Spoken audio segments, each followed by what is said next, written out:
ගරු කතානායකතුමනි විශේෂයෙන්ම මම හිතන්නේ මෑත ඉතිහාසයේ අපි ඉදිරිපත් කරනු ලබන විශාලතම පරිපූර්ණක ඇස්තමේන්තුව අද පාර්ලිමේන්තුවේ ඉදිරිපත් කළා තිබෙනවා. අපි පහුගිය 5 වෙනිදා 2026 වසරට අවශ්‍ය වෙන අයවැය ලේඛනය මේ පාර්ලිමේන්තුවේ සම්මත කරගත්තා. දීර්ඝ විවාදකින් පසුව. හැබැයි ඉතාමත් කෙටි කාලයක් තුළ අපිට නැවත බිලියන 500ක පරිපූර්ණක ඇස්තමේන්තුවක් ඉදිරිපත් කරන්න සිද්ධ වෙලා තිබෙනවා. මම හිතන්නේ මේ පාර්ලිමේන්තුවේ හැමදෙනාම පිළිගන්නවා එවැනි පරිපූර්ණක ඇස්තමේන්තුවක් අපිට අවශ්‍ය බව. මේ ඇති වී තිබෙන ආපදා තත්ත්වයෙන් අපේ සාමාන්‍ය ජනතාවගේ ජීවිතය යලි සක්‍රිය කරන්නත් ඒ වගේම අපේ ආර්ථිකයට යලි පණ ලබා දීම සඳහාත් මා හිතනවා මෙවැනි පරිපූර්ණක ඇස්තමේන්තුවක් අවශ්‍ය බව මේ පාර්ලිමේන්තුවේ හැමදෙනාම පිළිගන්නවා. නමුත් මා දන්නවා පාර්ලිමේන්තුවේ මේ පිළිබඳ සංවාදිනෝත් එළිය සංවාදයක් තිබෙනවා. මේක කඩා වැටෙනවා. හැබැයි මම මන්ත්‍රීතුමාට ස්තුතිවන්ත වෙන එතුමා අවස්ථා කිහිපයක තිබුණා.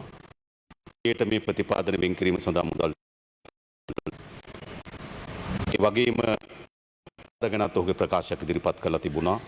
ඊට වඩා වැඩියෙන් ආයෝජන කෙරෙහි අවධානය යොමු කරන්න ඕන කියන ප්‍රකාශයත් ඔබතුමා කරලා තිබුණ එක වැදගත්.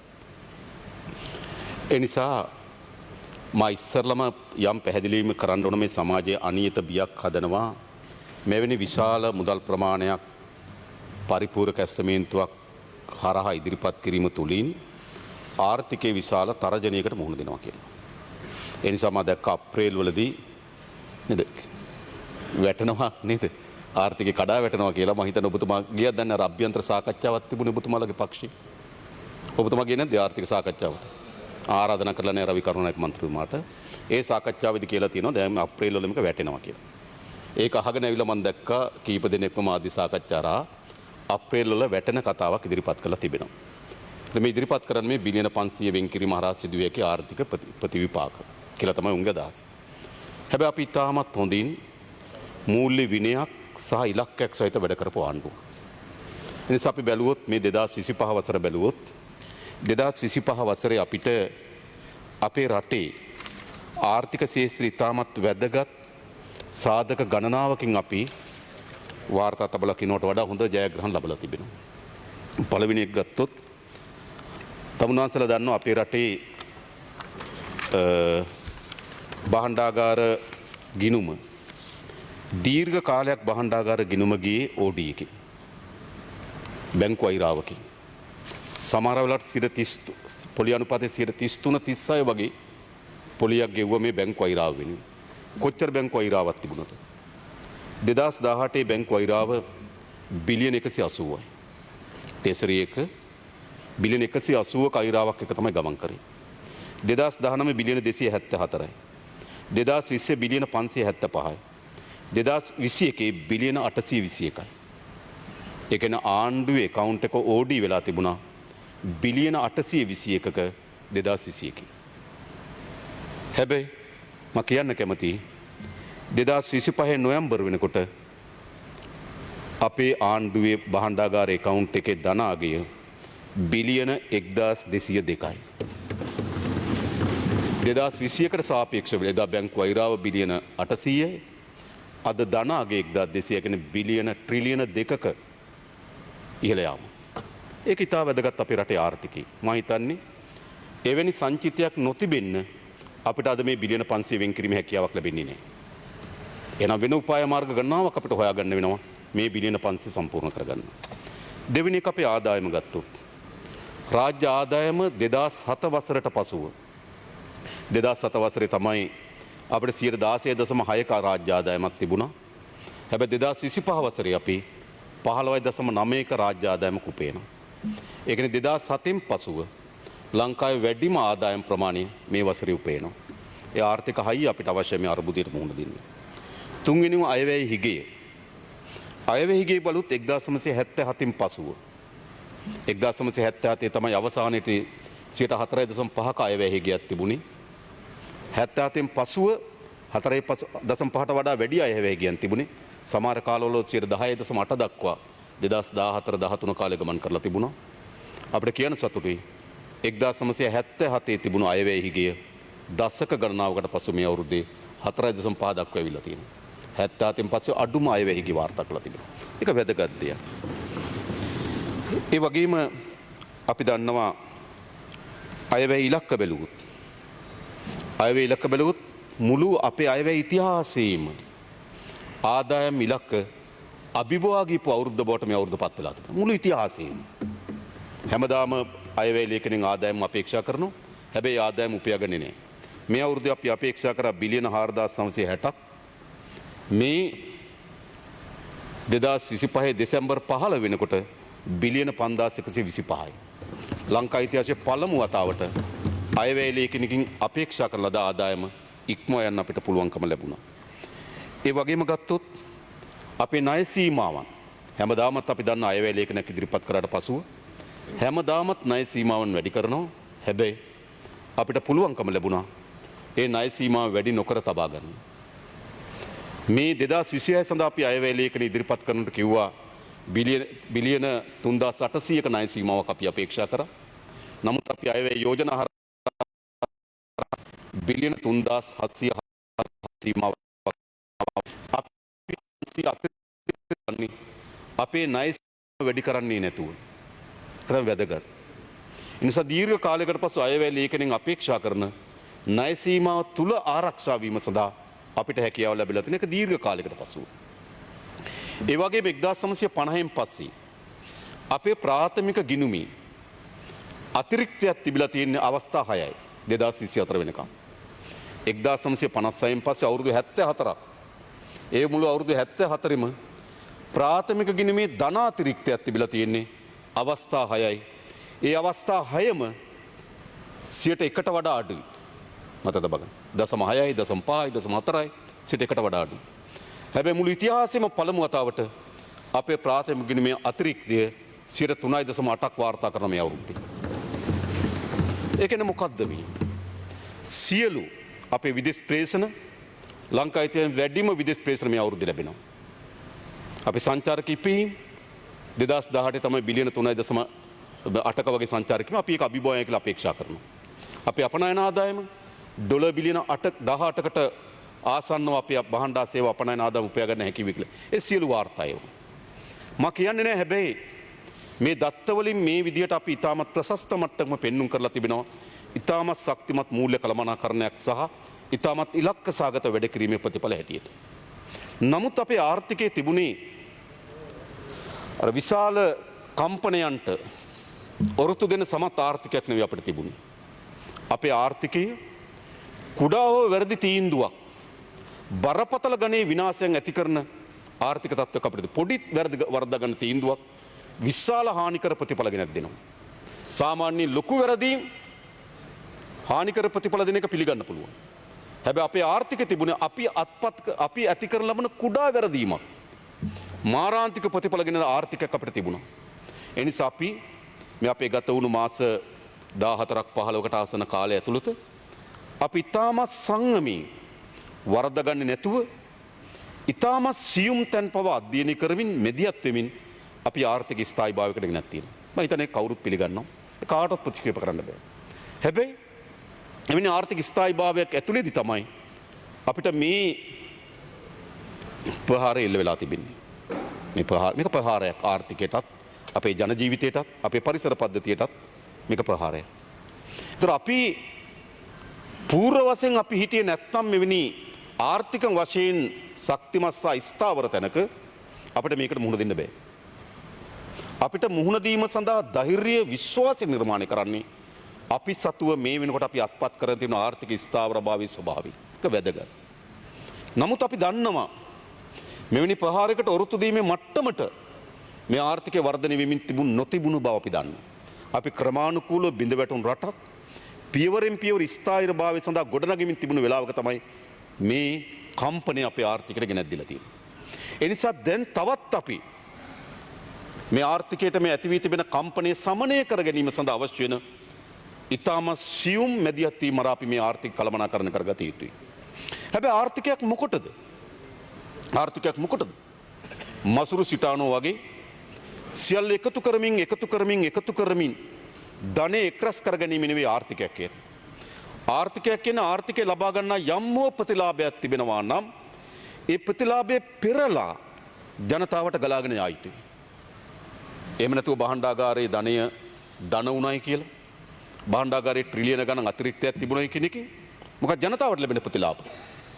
ඒ නිසා අපි ආර්ථිකය අත්පත් කරගන්න කුඩා හෝ ජයග්‍රහණයක් තිබෙනවා නම් ඒ ජයග්‍රහණය ජනතාවට ගලාගෙන යා යුතුයි.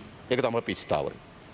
ඉතින් අපි හිතනවා මේ ආපදා තත්වයේදී අපි සතුව තිබුණු ට්‍රිලියන 1.2ක් වන සංචිත උපයෝග කරගත යුතුයි ජනතාවට ආධාර ලබා දෙන්න. ඒක අපි අත්තරින්නේ. මොකද මේට ඉතිහාසයේ තිබුණේ අපේ ආණ්ඩු බලයේ තියෙන අය ලොකු හැඳි වලින් බෙදාගත්තු ඉතිහාසයක් තිබෙනවා. බලන්න අර නිවාස ගිනි තිබ්බට පසුව ඒ නිවාස වලට වන්දි දුන්නේ කොහොමද කියලා. සාධාරණද? මේ පාර්ලිමේන්තු මන්ත්‍රීවරුන්ට, ඇමතිවරුන්ට, සභාපතිවරුන්ට, පළාත් සභාවට මන්ත්‍රීවරුන්ට කොහොමද දීලා තියෙන්නේ වන්දි? මිලියන 150 නේද? මිලියන 100, මිලියන 50, 60 එහෙම ගෙවලා තියෙනවා. එයි හැන්ද තිබුණේ ඒගොල්ලෝ ගාව. හැන්ද ඒගොල්ලෝ ගාව තියෙනකොට මේ රටේ හැමදාම පූර්වාදර්ශ වෙලා තිබුණේ තමන් විශාල පංගුවක් බෙදාගෙන පූර්වාදර්ශයක් තිබුණා. ජනතාවට පුඩා හැඳි වලින් බෙදනවා. ලක්ෂයකමාරක් දෙනවා ගයක් හදාගෙන ඔබතුමා දන්නා මන්නාරමේ පහුගිය කාලේ කීයද ලක්ෂයකමාරේ දුන්නේ. ඒකෙන් ගෙදර යන්න රුපියල් 10000ක් දෙනවා. ඒ 10000ත් අර ලක්ෂයකමාරෙන් අර එකමාරෙන් අඩු කරගන්නවා. අතිරික්ත මොකද්ද කලින් දීපු මුදල කියලා. මෙහෙමනේ තිබුණේ. ඒ කියන්නේ හැම වෙලාවම ජනතාවට බෙදනකොට නිකන් ඇඟෙන් ඇටයක් ගලවලා දිනවා වගේ. Tamanට බෙදා ගන්නකොට ලොකු හැඳි වලින් බෙදාගත් ඉතිහාසයක් තිබෙනවා. අපි ජාතික ජන බලවේගයේ ආණ්ඩුව හැදුවේ මොකටද? ලොකු හැඳි වලින් ආණ්ඩුවට බෙදා ගන්න නෙවෙයි ආණ්ඩුවට බෙදෙන හැඳිත් නැති කරගන්න. මම කරලා තියෙනවා. මම කියන්නේ නැහැ නැවත. හැබැයි අපේ අභිප්‍රාය තමයි ජනතාවට සාධාරණ මේ ප්‍රතිලාභ දෙන එක. ඒ නිසා තමයි අපි මේ පරිපූර්ණක ඇස්තමේන්තු මේ පාර්ලිමේන්තු ඉදිරිපත් කළ ජනතාවට සාධාරණ ලෙස මෙම ප්‍රශ්නයේදී ගොඩේම සඳහා ආණ්ඩුවක් ඇටියට අපි මෙදිහත් වෙ යුතුයි. ලංකා ඉතිහාසයේ කවදාවත් මෙහෙම කරලා නැහැ. ගම් වතුරකට සත්තු අහු වුණා නම් ඒ ෆාම් අයිතිකාරය බලා ගන්න ඕන. කඩයක් ගියා නම් ඒ කඩේ අයිතිකාරය බලා ගන්න ඕන. ගෙයක් ගියා නම් පොඩි මුදලක් දෙනවා. එයි ඇඟෙන් ඇටයක් දෙනවා වගේ තමයි ජනතාවට සැලකුවේ. මේක තමයි ඉතිහාසය. කාටත් ඒක අභියෝග කරන්න පුළුවන්. මම මේ දත්තත් එක පැටලෙන්න යන්නේ නෑ. අපේ පුනරුත්ථාපන අධිකාරී අධ්‍යක්ෂවරයා හැටියට කටයුතු කරලා තියෙනවා දීර්ඝ කාලයක් අපේ ආනන්ද විජේපාල ඇමතුමා. ඉතින් එතුමා දන්නවා කොහොමද එතුමා පුනරුත්ථාපන අධිකාරී වැඩ කරන රිසාත් බදුදීන් මන්ත්‍රී ඇමතුමාගේ කාලෙත් එතුමා අමාත්‍යාංශ අධ්‍යක්ෂවරයා හැටියට කටයුතු කරා. ඔබතුමා දන්නවා කොහොමද ඔබතුමාගේ අමාත්‍යාංශයේ කාලේ ඉවරලා ඉතා සොච්චම් මුදල්. හැබැයි අපිට අවශ්‍යකම තිබුණේ කුමක්ද? මේ ජනතාවට යලි තමන්ගේ ජීවිතේ ආරම්භ කරමින් වඩාත් ස්ථාවර ජීවිතයක් ගත කිරීම සඳහා අවශ්‍ය මැදිහත් වීම අපි කරන්නේ කොහොමද කියන එක තමයි අපේ ප්‍රතිපත්ති මේ ප්‍රවේශය. අන්න ඒ සඳහා තමයි අපි මේ බිලියන 500ක් අපේක්ෂා කරන්නේ. අපි අයවැය ලේඛනයේ 5 වෙනිදා අපි බිලියන 72.5ක පරිපූර්ණක ඇස්තමේන්තුව සම්මත කරගත්තා. දැන් අපි බිලියන 500ක තව පරිපූර්ණක ඇස්තමේන්තුවක් අපේක්ෂා කරනවා. අපි බිලියන 1400ක ප්‍රාග්ධන වියදම් වෙන් කරලා තිබෙනවා ලබන අවුරුද්දට. අපි ප්‍රාග්ධන වියදම් වලිනුත් මේ ශේෂ්ත්‍රයට යොමු කිරීම සඳහා බිලියන 130ක් විතර හඳුනාගෙන තිබෙනවා. ඒතර අපිට බිලියන 500යි අර දැනට වෙන් කරලා තියෙන මුදල් වලින් බිලියන 130ක් විතර අපිට මෙතෙන්ට පරිවර්තන කරගන්න පුළුවන්. මේ අරමුණට යොදවා ගන්න පුළුවන්. ඒතර බිලියන 630යි. ඊට පස්සේ අපි අතන බිලියන 72ක් වෙනකන් බිලියන 700කට ආසන්න මුදලක් අපි මේ ගොඩේම සඳහා අවශ්‍ය මුළු ප්‍රතිපාදන වෙන් කරලා තිබෙනවා. අපි ලෝක බැංකුවට ඔවුන් අපිට දල ලෙස මේ පිළිබඳ සමීක්ෂණය කළ වාර්තාවක් අපිට සඳව ලබා දෙවි. ඒ වාර්තාවෙන් බලා ගන්න පුළුවන් සමස්ත හානිය ප්‍රමාණය. ඉතින් අපි හානිය ප්‍රමාණය නැවත මේක ප්‍රතිස්ථාපනය කිරීම සඳහා අවශ්‍ය මම හිතා රජයක් හැටියට වෙන් කරපු බිලියන 700කට ආසන්න මුදල් බිලියන 700කට ආසන්න ප්‍රමාණයක් අපි වෙන් කරලා තියෙනවා මේ ව්‍යාපෘතියෙන් ජනතාව සහ නේද මේ කාර්යයෙන් ගොඩීම සඳහා. ඒක වැදගත් කියලා මම හිතනවා. හැබැයි මේදී අපි අවධානය යොමු කරන කරුණු කීපයක් තියෙනවා. බිලියන 500ක් අතිරේකව මාකට් එකට එනකොට උද්දමනයට ඇතිවිය හැකි බලපෑම් පිළිබඳව සැලකිල්ලට භාජනය කරනවා. ඒක සැලකිල්ල භාජනය කළ යුතුයි. එහෙම නැත්නම් ඔබට මතක ඇති පහුගිය කාලේ එක් මහ බැංකු අධිපතිවරයෙක් කිව්වා ඇති තරම් සල්ලි අච්චු ගහලා ආපුවාම නේද? සල්ලි අච්චු ගහනකොට භාණ්ඩ වලට ඉල්ලුමක් එනවා. බහන්ඩ ඉල්ලුම අපම බහන්ඩ නිෂ්පාදනය කරන්න පටන් ගන්නවා රිවර්ස් කරලා ආර්ථිකය ගොඩ ගන්න පුළුවන් මතයක් ඉදිරිපත් කරන්න. නේද? මාපියේ මතේ නෑ. නේද? ඔබට මතක ඇති. අපි දන්නා බිලියන 500ක අතිරේක මුදලක් මාකට් එකට එනකොට යම් ප්‍රමාණයකට උද්දමනයේ යම් බලපෑමක් ඇති වේවි කියලා. හැබැයි උද්දමනයේ අතිවේගයෙන් බලපෑම වළක්වන්න නම් අපි බහන්ඩා සේවා නිෂ්පාදනයේ කාර්යක්ෂමතාවයක් ගේන්න ඕන. ඉතින් අපි මේ වෙන් කරන මුදල් වලින් සැලකිය යුතු ප්‍රමාණයක් අපේ යලි බහන්ඩා සේවා නිෂ්පාදනයේ වර්ධනයක් අත්පත් කරගත්තොත් තමයි අපිට උද්දමනයේ යම් පාලනයක් ඇති කර ගැනීමට හැකියාව ලැබෙන්නේ. ඊළඟ මේ බිලියන 500ක් අපි මාකට් එකට එනකොට අපි දන්නවා අපි රුපියල් වලින් මුදල් වියදම් කරාට හැම රුපියලක් වියදම් කරනකොට ඒක ඇතුලේ ඩොලර් කොටසක් තියෙනවා. සුපර් මාකට් ගිහලා බඩු ගත්තොත් ඒ බඩු මල් ඇතුලේ ඩොලර් බඩු ටිකක් තියෙනවා. අපි වාහනයකට තෙල් ගැහුවොත් ඩොලර් පංගුවක් තියෙනවා. අපි නිවාසයක් හදන්න ගත්තොත් ඩොලර් පංගුවක් තියෙනවා. සමීක්ෂණයක් කරලා තිබුණ අධිවේගී මාර්ගයක් හදන්න පටන් ගත්තොත් 18%ක් ආනයනික බහඬ තියෙනවා. එනිසා අපි රුපියල් බිලියන 500ක් අලුතෙන් මාකට් එකට දානකොට ඩොලර් වලට එන ඉල්ලුමට යම් ප්‍රමාණයකට වැඩිවීමේ ඉඩක් තියෙනවා. ඒක අපි තේරුම් ගන්න ඕන. එහෙනම් මොකද්ද කරන්න ඕන කපතිනේ? ඒක මැනලා අපි අපේක්ෂා කරන ලද ඩොලර් ආදායමට වඩා අතිරේක ආදායමක් අපි ඩොලර් වලින් උපයා ගන්න ඕන. එහෙම නැත්නම් ඩොලරයට විනිමය අනුපාතයකට තියෙන බලපෑමක් ඇති වෙනවා. ඒ වැළැක්වීම සඳහා තමයි අපි ජාත්‍යන්තර මූල්‍ය අරමුදලෙන් ඩොලර් මිලියන 200ක ශනික ආධාරයක් අපි අපේක්ෂා කරනවා. මම හිතන්නේ අද ජාත්‍යන්තර මූල්‍ය අරමුදලෙන් ඔවුන්ගේ බෝඩ් එක රැස් වෙනවා. අපි හිතනවා අපිට ඒක සාධාරණ ඉටු කරලා දෙවි කියලා. අපි ලෝක බැංකුවෙන් සහ ආසියානු සංවර්ධන බැංකුවෙන් සඳහා ආධාර අපි අපේක්ෂා කරමින් තිබෙනවා. ඒතර අපි අපේක්ෂා කරනවා අපි 2026 සැලසුමේ තිබුණු ඩොලර් ප්‍රමාණයට වඩා ඩොලර් මිලියන 500ක්වත් අපි අලුතෙන් කැඳව ගන්න ඕන. ඒතකොට ඩොලරයට එන බලපෑම අපිට වළක්වා ගන්න පුළුවන්. ඒ නිසා මේ ඩොලර් බිලියන 500 මාකට් එකට දාන්න පැති දෙකකින් අපිට අනතුරක් තියෙනවා. උද්දමනයේ පාලනය කර ගැනීම හා විනිමය අනුපාතයකට වෙන බලපෑම පාලනය කර ගැනීම. ඉතින් ඒ පිළිබඳව අපි සැලකිල්ලක් කරමින් තමයි මේ කොතෙන්ද මේ ආයෝජනය යන්න ඕන මොන වගේ ආයෝජනය යන්න ඕන කියලා කල්පනා කරන්නේ. ඒ අනුව අපි මේ මුදල් වෙන් කිරීමේ ආකාරය පිළිබඳව ඉස්සලා මේ තියෙන පුනරාවර්තන වැඩ කොටස වෙන් කිරීමේ ආකාරය පිළිබඳව අපි සැලසුමක් හදලා තිනවා. මොකද මේක මම කියන්නේ විවිධ පැටලිලි සහගත එක අවස්ථාවල එක් විදියට මේක සිද්ධ වෙලා තිබෙන නිසා පූර්ණ අදහස මම කියන්නම්. මොකද්ද අපි ලබා දෙන සහන පැකේජ් එක. පළවෙනි එක තමයි හදිසි ආපදා තත්ත්වයේ මේ පහව යාමත් සමග ආපදාවට ලක්වුණු පවුල් වලට නැවත තමන්ගේ නිවාසය පිරිසිදු කර ගැනීම සඳහා රුපියල් 25000 ලබා දීම. ඒතර මේක ඒ සියලු දෙනාට මේ 25000 හිමි. හැබැයි මම දන්නවා මේකේ දුෂ්කරතාවයක් තියෙනවා. දැන් මේක ග්‍රාමසේවක මහත්මයා ඇතුළු නිලධාරීන්ගෙන් මේක සමන්විත එකකින් මේක තීරණය කරනවා. මේක දේශපාලන අධිකාරියක් නේ. අපි ඉන්නේ මොකටද? කාට හරි එක සිද්ධ වෙන්නේ නැත්තම් මේගොල්ලෝ අපිට කිව්වම අපි නිලධාරී මහත්තුරුගෙන් අහනවා මේව සාධාරණ දුක් ගැනවිල්ලක් තියෙන මේක ටිකක් හොයලා බලන්න. දේශපාලකයා මේක බෙදෙන කෙනා නෙවෙයි. දේශපාලකයා මේක දෙන්න ඕන කෙනා තීරණය කරන කෙනා නෙවෙයි. ඒක තීරණය කිරීම සඳහා ඒ සඳහා තියෙන රාජ්‍ය යාන්ත්‍රණ තමයි විශ්වාස කරන්නේ. හැබැයි දේශපාලකයන් ඉන්න මොකටද? යම් කෙනෙකුට අසාධාරණයක් වෙලා තිබෙනවා නම් ලැබිය යුතු කෙනෙකුට ලැබෙන්නේ නැතුව තිබෙනවා නම් අන්න දේශපාලන අධිකාරිය කෙනා පොඩ්ඩක් මහත්මයා බලන්න මෙන්න මෙයාට ලැබිය යුතුයි කියලා එයාගෙන් ඉල්ලීමක් ඇවිල්ලා දැන් ලැබිලා නැහැ. ඒක ගැන විමර්ශනය කරන්න. ඒක තමයි විධිමත් ක්‍රමය. ඊට වඩා මෙතන ඇවිල්ලා මම දැක්ක දේශපාලන කමිටු වලින් අත්සන්ගන මේ බොරු හොඳයි.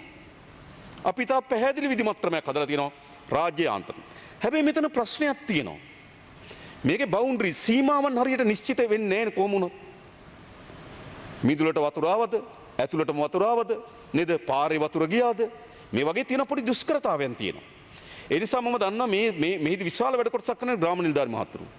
ග්‍රාම නිලධාරි මහතුරු සමහර ඒවා තියෙන හරි ක්ලියර් නේ කට්. ගේ මුළුමනින්ම විනාශයි. ඒකට මේ අතරමැදි තැන් නෑනේ. ඒතර ගේ මුළුමනින්ම විනාශ තමයි. හැබැයි සමහර ඒවා තියෙන අතරමැදි තැන් තියෙන හිමි විය යුතුද නොවිය යුතුද?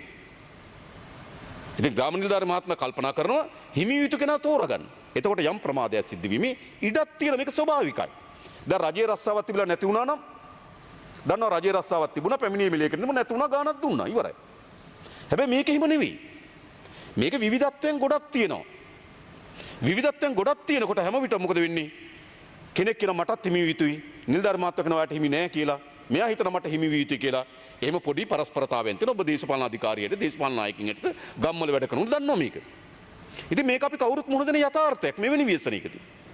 මොකද මේක සීමාකම් හරියටම කොටු ගහලා නැහැනේ. කොටු ගහන්නත් බෑනේ. මේ ස්තූපය යට වුණොත් දෙනවද කාමරය යට වුණොත් දෙනවද එහෙම කරන්න බෑ. එතකොට මොකද කරන්නේ? මේ අපි කියන මේ හැම දිනාටම මේ 25000 හිමිකම තියෙනවා. ඒතර ගාමනිල මහත්තයා ඇතුළු මේ නිලධාරි මණ්ඩලය තීරණය කරන හිමිකම තියෙන කාටද දෙනවා. කිසිදු ભેදකින් තොර මේ හැම දිනාටම දෙනවා. දැනට වාර්තා වෙලා තියෙන 65%කට ආසන්න ප්‍රමාණයක් ලබා දීලා තියෙනවා. සමහර දිස්ත්‍රික්වල 90%, සමහර දිස්ත්‍රික්වල 100% ලබා දීලා තියෙනවා. සමහර තැන්වල තාම ලැබිලා නැත්නම් 25000 දෙනවා. ඊළඟ අපි කියව තව 50000ක දීමනාවක් දෙනවා. ඒ 50000 දීමනාව සීමා තියෙනවා. මොකද්ද? ගේ කැඩිලා නම්, ගේ ඇතුලේ ගෘහ භාණ්ඩ වලට හානියක් වෙලා තියෙනවා නම්, සමහර ඒවා තියෙන ගෘහ භාණ්ඩ වලට හානියක් වෙලා නැහැ.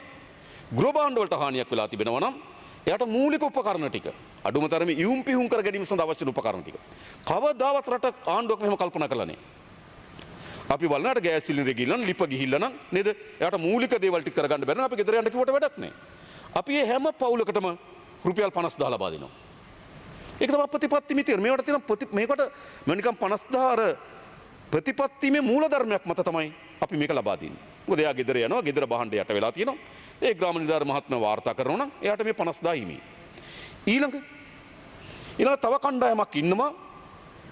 ඒගොල්ලෝ ආදායම් මාර්ග නැති වෙලා තියෙනවා. ජීවත් වෙන්න විදිහක් නැහැ. ඒතර ඒක ගොඩාක් පැතිරෙන්න ඉඩ තියෙනවා. ඒ නිසා අපි කල්පනා කරලා තියෙනවා පළමු වටේ මුළුමනින්ම නිවාසය අහිමි වුණා. පූර්ණ වශයෙන් නිවාසය හානි වෙලා තියෙනවා. අර්ධ වශයෙන් නිවාස හානි වෙලා තියෙනවා. නමුත් NBRO කියන යන්න එපා කියලා එතෙන්ට. ඒ නිවාසය. තව එකක් තියෙනවා. නිවාස හානි වෙලා නැහැ. නමුත් ඒ තත්ත්වයේ අවදානම් කියලා යන්න එපා කියනවා. මෙහෙම කාණ්ඩ තුනක් තියෙනවා. ඒ කාණ්ඩ තුන සාමාන්‍ය පිළිවෙලින් කිව්වොත් දැනට වාර්තා වෙලා තියෙන ප්‍රමාණය අනුව පූර්ණ වශයෙන් හානි වුණු අය ඉන්නවා. නිවාස තියෙනවා 6228ක්. අර්ධ වශයෙන් හානි වුණු NBRO අවසර ලබා නොදෙන නිවාස තියෙනවා 4543ක්. හානි නොමැති නමුත් NBRO අවසර නොදෙන ගෙදරට කිසි දෙයක් වෙලා නැහැ. හැබැයි NBRO කෝ යන්න එපා කියලා. එහෙම ගෙවල් තියෙනවා 6877ක්. එහෙම ගත්තාම මුළු නිවාස තියෙනවා 17648ක්. අපි පළමු කොට මේ 17048ට ජනවාරි මාසයේ සිට රුපියල් 50000ක දීමනාවක් දෙනවා මාස 3ක් දක්වා. මොකද උන්ට ඉන්න තැනක් නැහැ, ගෙදරක් නැහැ, යන්න තැනක් නැහැ. නේද? ඒතොර ඒ අයට ස්ථිර ආදායමක් ලබන්නේ නැත්නම් මේ හැම දිනකටම මොකද කරන්නේ? රුපියල් 50000ක දීමනාවක් දෙනවා මාස 3ක්. මොකද ඒගොල්ලන්ට ගෙදරක් නැතුව ඉන්න බෑ. ඊළඟ අපේ අපේක්ෂාව අපි දන්න මේ අවතැන් කඳවුරක මම දන්නවා අහලා තිනවා රිසාඩ් බදුදින් මන්ත්‍රීතුමා කාලයක් නේද ඔබතුමා අවතැන් කඳවුරක ජීවත් වුණායි කියලා. ඒ අවතැන් කඳවුරක ජීවිත මොනතරම් අසීරුද? පවුල් සාමූහිකව එකට එක ශාලාවෙන් දාගන්න එක සුදුසු නෑ. ඒක දීර්ඝ කාලයක් බෑ. අපි රටේ අවුරුදු ගණන් මම දන්නා යුද්ධයෙන් අවතැන් වුණු අයත් තාමත් ඉන්නවා. අපි මේ බජට් එකනොත් දැම්ම ගෙවල් 2500ක් හදන්න නේද? තාමත් ඉන්නවා 5000කට වඩා වැඩි පවුල් ප්‍රමාණයක් ඉන්නවා. තාම ගෙවල් 2009 ඉඳන් හිතන්න. තාම ගෙවල් දීලා නේ. 2026 වෙලකන අපි ගෙවල් 2500ක් හදන්න දැම්මා. ලක්ෂ මිලියන 3000ක් දැම්මනේ ලබා දෙන්න. නේද? අපි හදන්න දැම්ම ගෙවල් 2000ක් හදන්න. ඇයි? මේ අවතැන් වීම විශාල ප්‍රශ්නයක්. අවතැන් කඳුරක මිනිස්සු ජීවත් වෙන පවුල් ජීවිතයක් ගෙනියන්න බෑ. ඒ නිසා අපේ අපේක්ෂාව ඉතා ඉක්මනින්ම මේගොල්ලෝ මෙතන ඉවත් කරන්න. අර මම කියපු කාණ්ඩ තුනට රුපියල් 25000ක නිවාස කුලියක් දෙනවා ගෙදරට යන්න. ඒතර එයා නිවාස කුලිය අරන් ඒක එයාගේ ඥාති ගෙදරක ඉන්නවනම් ඒත් 25000 දෙනවා. එයා යන්නේ තමන්ගේ ඥාති ගෙදරකට නම් එයාට 25000 හිමිකම තියෙනවා. ඊට පස්සේ එයාට මාස 3ක් 50000 ගණන් දීමනාවක් දෙනවා ජීවත් වෙන්න. මොකද ඒ ජනතාව අපි බලා ගන්න ඕනකම තිබෙනවා. ඊළඟ ගත්තොත් ප්‍රධාන වශයෙන් ගත්තොත් ඊළඟ අපිට තියෙන ප්‍රධාන ප්‍රශ්නේ තමයි ඉක්මනින්ම මා කලින් කිව්වේ අපි මුදල් දාලා අපේ බහණ්ඩා සේවා නිෂ්පාදනය වුණේ නැත්නම් අපේ උද්දමනයට විශාල බලපෑමක් ඇති කරනවා. ඒ නිසා අපි තීරණයක් අරන් තිබෙනවා ඉතා වේගයෙන් නැවත වගාවන් පටන් ගන්න ඕන. මම වාරි මාර්ග දෙපාර්තමේන්තුවේ විශේෂ මිනිස්සු වාරි මාර්ග දෙපාර්තමේන්තුව, පළාත් වාරි මාර්ග දෙපාර්තමේන්තුව, ගෝජන සේවා දෙපාර්තමේන්තුවයි ජලාශ. මේ විශාල ප්‍රමාණයක් අපි දිස්ත්‍රික්කයෙන් දිස්ත්‍රික්කයට ගිහලා කතා කරා මතක ඇති නේද? අපේ වාරි මාර්ග දෙපාර්තමේන්තුවේ වාරි සැපේ මුනිසා කොච්චර කුඹුරු වගා කරන්න බැරුව යනවද? පළාත් වාරි මාර්ග දෙපාර්තමේන්තුව නිසා කොච්චර කුඹුරු හානි කරන්න බැරුව යනවද? නේද? වගා කරන්න බැරුව යනවද? ගෝජන සේවයකේ වයු කඩිලන කොච්චර වගා කරන්න බැරුව යනවද කියලා අපි බැලුවා. අපි උපරිම උත්සාහ කරා. සියලු බිම් වගා කරන්න. වාරි මාර්ග දෙපාර්තමේන්තුව අපි අනිත් පළාත් වලින් කට්ටිය අරගෙන ඉන්න. වැව් ටික හදන්න. සමහර ඒවා තියෙනවා මාවිල්ලාරු වගේ ගත්තොත් ටිකක් දීර්ඝ කාලයක් යයි. අනිත් හැම ඇනිකට් එකක්ම කුඩා කුඩා හැම ප්‍රතිසංස්කරණයක් අපි කරන්න කියලා කිව්වා. ඒවට අවශ්‍ය වෙන සල්ලි ප්‍රතිපාදන සියල්ල ලබා දුන්නා. අපිට අවශ්‍යකම තිබුණේ මේ මහා කන්නේ ආරම්භය. මේ දෙසැම්බර් මාසේ 30 දක්වා මහා කන්නේ තියෙනවා. ඒ නිසා මේ මහා කන්නේ ඉතා ඉක්මනින්ම වගා කිරීමේ සලස්ම අපිට තිබුණා. අන්නේ වගා කිරීම සඳහා අපි ඒ වගාවන් සඳහා අවශ්‍ය වෙන සහන ලබා දුන්නා. ඒ අනුව තමයි වී බඩිරිඟු රටකජු සහ ධාන්‍ය වර්ග වගා කරලා තියෙනවා නම් හෙක්ටයාරයකට 1,50,000ක දීමනාවක් දෙන්න අපි තීරණය කරා. මේක ඉස්සර තිබුණේ අක්කරයකට 16,000යි හෙක්ටයාරයකට 40,000යි තිබුණේ. හැබැයි අපි 1,50,000ක් දෙන්න තීරණය කරා. මම කියන්නේ නෑ හෙක්ටයාරයක් වගා කරලා තිබුණු හෙක්ටයාරයේ පැලගොයම විනාශ වුණාම 1,50,000ක් යන්නේ නෑ නැවත වගා කරන්න. හැබැයි එයාට අපි නැවත නැගිටින්න ධෛර්යයක් දෙන්න ඕන. එයාගේ කුඹුරේ ගාන බලලා පෝරසානාදාරේ ගෙවුණු ගාන බලලා ශ්‍රම කුලිය බලලා විතරක් ගණන් හැදුවනම් රුපියල් 80000 ලක්ෂ විතර යයි. හැබැයි අපිට අවශ්‍යකම තිබුණේ මේ ඒ ජනතාවට යලි පණක් දෙන්න ඕන. ඔවුන්ගේ වගා කරපු භූමිය හාමි වුණා මිනිහෙක්ගේ තියෙන වේදනාව අපි දන්නවා. සාමාන්‍යයෙන් ගොවියෙක් වගාවක් කරාට පස්සේ හැමදාම පුරුද්දට උදේ කුඹරට ගිහලා නිල්ල ගොයම දිහා බලනවා. සතුටු වෙනවා. එහෙම නැගීගෙන එන ගොයමක් විනාශ වුණාම යාට මානසික බිඳවැට ස්වභාව අපි දන්නවා. ඒ නිසා අපි හෙක්ටයාර ලක්ෂ 1,50,000 දෙන්න තීරණය කරා. දැනටමත් කුසිකර්ම දෙපාර්තමේන්තුව අපි ගෝජන සේවා දෙපාර්තමේන්තුව ඔවුන්ට පහසුවක් තියෙන බැංකු ගිණුම් අර පෝරසානාදර සඳහා බැංකු ගිණුම් තියෙනවා.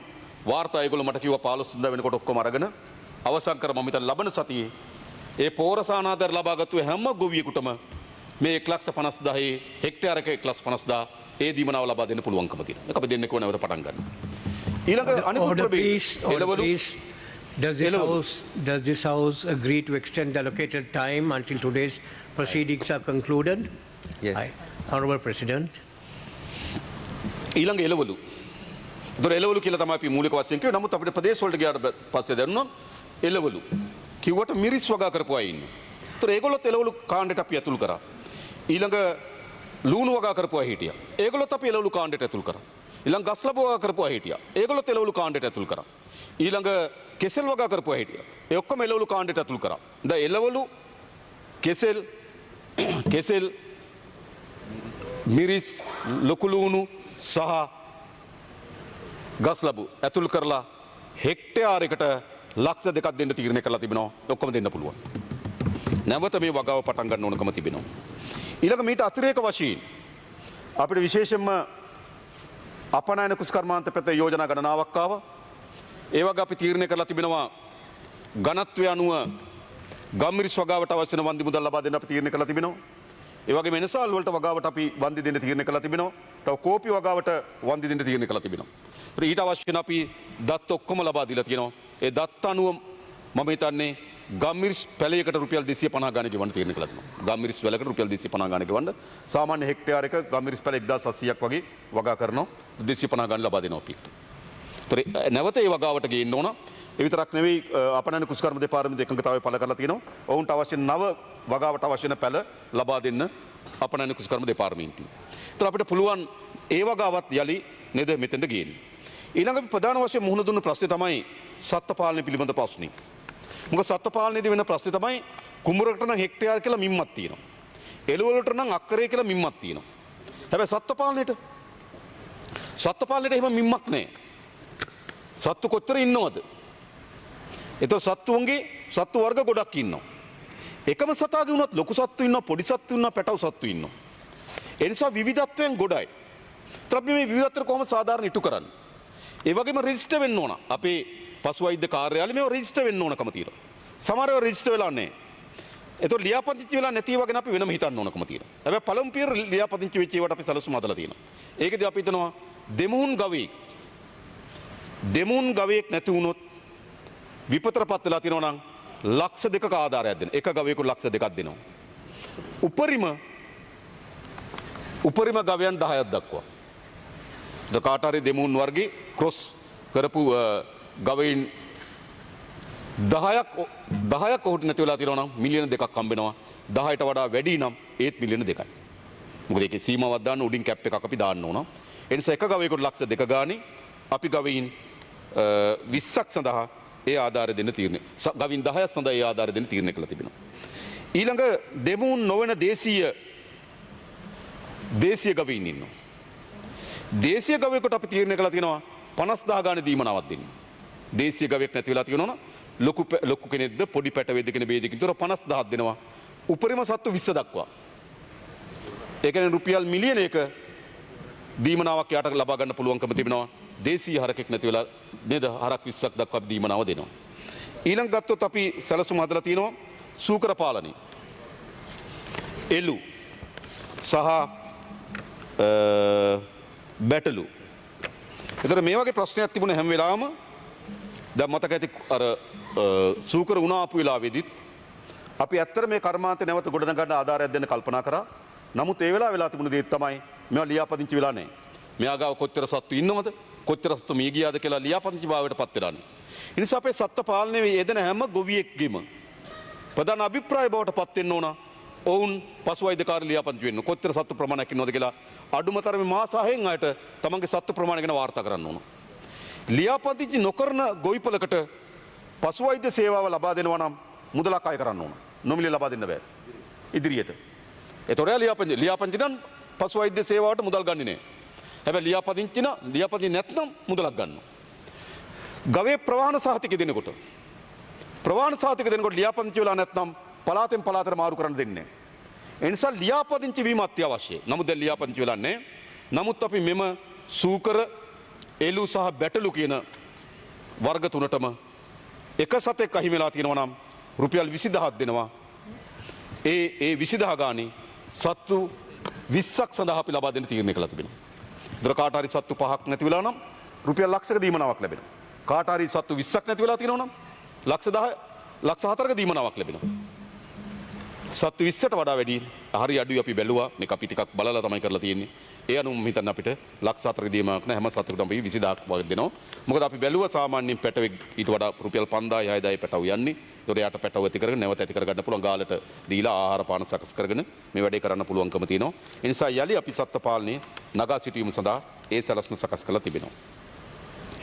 ඊළඟ ප්‍රධාන ප්‍රශ්නේ මුහුණ දෙන්නේ කුකුළු පාලනය පිළිබඳව. ඒකේ කුකුළු පාලනයේ විශේෂයෙන්ම ලේයර්, බොයිලර්, එක වයස් මට්ටමේ මේ වගේ විශාල ප්‍රභේදයන් ගණනාවක් කුකුළු පාලනයේ තියෙනවා. ඒ නිසා අපි තීරණයක් ගත්තා මෙහිම. ලේයර් සතෙකුට මියගිය එක් සතෙකු සඳහා රුපියල් 500 බැගින් සත්තු 2000ක් දක්වා ලබා දෙන්න. එතකොට 1 මිලියනයක් හම්බ වෙනවා. සත්තු 2000ම මිය ගිහිල්ලා නම් ෆාම් එකේ එයාට සතෙකුට රුපියල් 500 ගාන ගෙවනවා ලේයර් වලට. බොයිලර් වලට සතෙකුට අපි ගෙවනවා රුපියල් 250 ගානේ. එයාටත් සත්තු 4000 දක්වා යන්න පුළුවන්. සත්තු 4000ක් මරලා නම් එයාට ලක්ෂ 10ක් හම්බ වෙනවා. එතකොට මම හිතනවා ඒක සාධාරණ ගෙවීමක් කියලා. එතකොට ඒගොල්ලන් නැවත පුළුවන් තමන්ගේ කර්මාන්තය පටන් ගන්න. අපි බැලුවා විශාල වශයෙන් තියෙනවා ගෙවතු ආශ්‍රිත කුකුළු පාලනය. හැබැයි මේක විශාල මේවා රෙජිස්ටර්ඩ් ඒවා. මොකද අපේ පළාත් සභාවලින් අපේ දෙපාර්තමේන්තු වලින් මේ ගොවීන් දිරිගැන්වීම සඳහා විශේෂම උතුරු පළාතේ සත්තු 10 15 25 ලබා දීපු ගොවි පොළවල් විශාල ප්‍රමාණයක් තියෙනවා. බැක්යාඩ් ක්‍රමයට. ඒ කියන්නේ ඒගොල්ලෝ අර නිදැල්ලේ ඇති කරන්නේ. හැබැයි ඇති කරන්න සත්තු දීලා තියෙන්නේ පළාත් සභාවේ. ඊට පස්සේ අනිකුත් පසු සේවාව ලබා දීලා තියෙන පළාත් සභාවේ. ඒ නිසා ඒගොල්ලෝ වැඩි නෑ. ඒගොල්ලෝ ඉන්නේ 10යි උපරිම 25ක් වගේ තමයි ලබා දීලා තියෙන්නේ. අපි ඒ බැක් යාඩ් එක නිදැල්ලේ ඇති කරන පළාත් සභාවලින් ආධාර දීලා ඇති කරපු අයගේ ලේඛනයක් තියෙන රෙජිස්ටර් ඒ හැම කෙනාටම රුපියල් 10 ගානේ ලබා දෙන්න තීරණය කළා තිබෙනවා. ඊළඟ නැවත ඒගොල්ලන්ට පළාත් සභාවෙන් අර අවශ්‍ය පැටවු නොමිලේ ලබා දෙන්න තීරණය කළා තිබෙනවා. එතකොට අපිට පුළුවන්කම තියෙනවා ඒගොල්ලන්ගේ අර ඒ අයගේ ජීවිතේ නැවත ලබා ගන්න පුළුවන්කම තියෙනවා. රුපියල් 10000ක් එතන දෙනවා. එතකොට ඊළඟ ගත්තොත් දීවර කර්මාන්තය. දීවර කර්මාන්තයේ ප්‍රශ්න කීපයක් තියෙනවා. එකක් තමයි මිරිදිය දීවර කර්මාන්තයේ යෙදෙන අය ඉන්නවා, කරිදිය දීවර කර්මාන්තයේ යෙදෙන අය ඉන්නවා. අපි කරිදිය දීවර කර්මාන්තයේ යෙදෙන අයට අපි හොයලා බැලුවා කරිදිය දීවර කර්මාන්තයේ යෙදෙන්න බෑ බෝට්ටු ඉන්ෂුරන්ස් කරන්න නැතුව. බෝට්ටු ඉන්ෂුරන්ස් කරලා නම් තමයි එයාට මත්ස්‍යයන් නෙලීම සඳහා දීවර අමාත්‍යාංශයෙන් බලපත්‍රය ලබා දෙන්නේ. ඒක ඉතා හොඳ එකක්. ඒ නිසා දීවර කර්ම කරදිය මුහුදේ මාළු අල්ලන හැම කෙනාටම බෝට්ටුවට ඉන්ෂුරන්ස් එකක් තියෙනවා. හැබැයි අපි දන්නවා සාමාන්‍ය කෙනෙක් ඉන්ෂුරන්ස් කරනකොට මොකද කරන්නේ? එයාට ඒක දරා ගන්න බැරි නිසා යා සාමාන්‍ය ප්‍රාය හොඳ නරකද නෙවෙයි. එයා අඬ වැළු කරනවා. ඒකනේ කරන්නේ. එහෙම නැත්නම් අවුරුදු 4ක් 5ක බෝට්ටුවක් නම් එයාට අලුත් බෝට්ටුවක් මිලදී ගන්න තරමට මේ සම්පූර්ණ හානි වලට දීමනාව ලැබෙන්නේ නැහැ. ඒක නේද? එයාට සම්පූර්ණ ඒකට එයාට සම්පූර්ණ බෝට්ටුව හානි වුණාම රක්ෂණයේ මුදලක් ලැබුණට ඒ රක්ෂණයෙන් ලැබෙන මුදල ප්‍රමාණවත් නැහැ අලුතෙන් බෝට්ටුවක් මිලදී ගන්න. අපි තීරණයක් ගත්තා රක්ෂණයෙන් ලැබෙන මුදල සීනෝර් ආයතන ලබා දෙන්න සීනෝර් ආයතනෙන් අලුත් බෝට්ටුවක් ලබා දෙනවා. සාමාන්‍ය බෝට්ටුව ලක්ෂ 4මාරක් ලක්ෂ 5ක් විතර යනවා. ඉන්ෂුරන්ස් එකෙන් එයාට හම්බෙන්නේ ලක්ෂ 2යි නම් ඒක සීනෝර් ආයතනට දීපුවාම සීනෝර් ආයතන ඊට ලක්ෂ 3 දරලා ලක්ෂ 5ක බෝට්ටුවක් එයාට ලබා දෙනවා. එයාට ඉන්ෂුරන්ස් එකෙන් ලැබෙන්නේ ලක්ෂ 4යි නම් ඉතුරු ලක්ෂ දරලා අලුත් බෝට්ටුවක් ලබා දෙනවා. අපිට අවශ්‍යකම තිබෙන්නේ එයාගේ කර්මාන්තය නිරන්තරයෙන් යෙදීම සඳහා අවශ්‍ය බෝට්ටු ලබා දීම. ඒතර මම හිතන්නේ ඒක තමයි අපි එහෙන්දා බෝට්ටු විනාශ වුණු හැම කෙනාටම ඉන්ෂුරන්ස් එක ලබා දෙන මුදලටින් සීනෝර් ආයතනයෙන් අපි බෝට්ටුවක් ලබා දෙනවා. සීනෝර් ආයතනට අවශ්‍ය මුදල් ටික අපි ලබා දීලා තියෙනවා. ඊළඟ දැල්ලාම්පන්න නැති වෙලා තියෙනවා. මම බැලුවා කරිද දීවර කර්මාන්තයේ දෙන දීවරයෙකුගේ එක පීස් එකක් සඳහා රුපියල් 20000ක් යනවා කියලා දෙනවා. රුපියල් 20000ක් යනවා. අපි තීරණය කරලා තියෙනවා ඒ දැල්ලාම්පන්න නැතුණු හැම කෙනාටම පීසස් 5ක් දෙන්න. ඒ සඳහා රුපියල් ලක්ෂයක වවුචරයක් දෙනවා. මුහුදු දීවර කර්මාන්තයේ දීලා ඉන්නවනම් ඒගොල්ලන්ට පීස් 5ක් ලබා දෙනවා. ඒකට ලක්ෂයක් ඕන. ලක්ෂයක වවුචරයක් දෙනවා. ඒ වවුචරය ගිලා දුන්නාම සීනෝර් එකෙන් දැල් පීස් 5ක් ගන්න පුළුවන්. අපිට අවශ්‍යකම තිබුණ මොකටද? ඒ දෙන ලක්ෂය දැල් වලටම යොදවන්න ඕන. මොකද අපිට අවශ්‍ය මේ කර්මාන්තය දිනු කරන්න. ඒ නිසා තමයි ඉන්ෂුරන්ස් එකෙන් ලැබෙන මුදල බෝට්ටුවකටම යොදවන්න ඕන. ඒ නිසා තමයි බෝට්ටුවක් දෙන්නේ. එයනෝ තමයි අපි දැලක් දෙන්න තීරණය කළා තිබෙන්නේ. ඒ වගේම තවත් විශාල ප්‍රමාණයක් අපි බෝට්ටු වලට විවිධ වර්ගයේ හානි වෙලා තියෙනවා. සීනෝර් ආයතනය විශේෂ කණ්ඩායමක් කරව විශාල මෙහෙයුමක් දියත් කරනවා. සීනෝර් ආයතනය විසින් ඒ ආපදාවට ලක් වෙලා තියෙනවා. මුළුමනින්ම හානි වෙලා නැහැ. නමුත් පොඩි පොඩි තැන්වල ඩැමේජ් වෙලා තියෙනවා. ඒ සියලු බෝට්ටු ටික සීනෝර් ආයතන විසින් නොමිලේ හදා දීම සඳහා සීනෝර් ආයතනට අපි සල්ලි වෙන් කරලා තියෙනවා. ඒක තමයි කරිදිය දීවර කර්මාන්තය යලි ප්‍රතිස්ථාපනය කිරීම සඳහා අපි සකස් කළ තියෙන වැඩපිළිවෙල. ඊළඟ මිරිදිය දීවර කර්මාන්තය. ඒතකොට සීනෝර් ආයතනට ගොඩක් වැඩ එනවනේ දැන් බෝට්ටු හදන්න නේද? ලොකු වැඩ දැල් හදන්න වැඩ ගොඩක් තියෙනවා. එහෙනම් මම හිතන්නේ මිරිදිය කර්මාන්තේ බර අපි සීනෝර් ආයතනට දෙන්නේ නැහැ.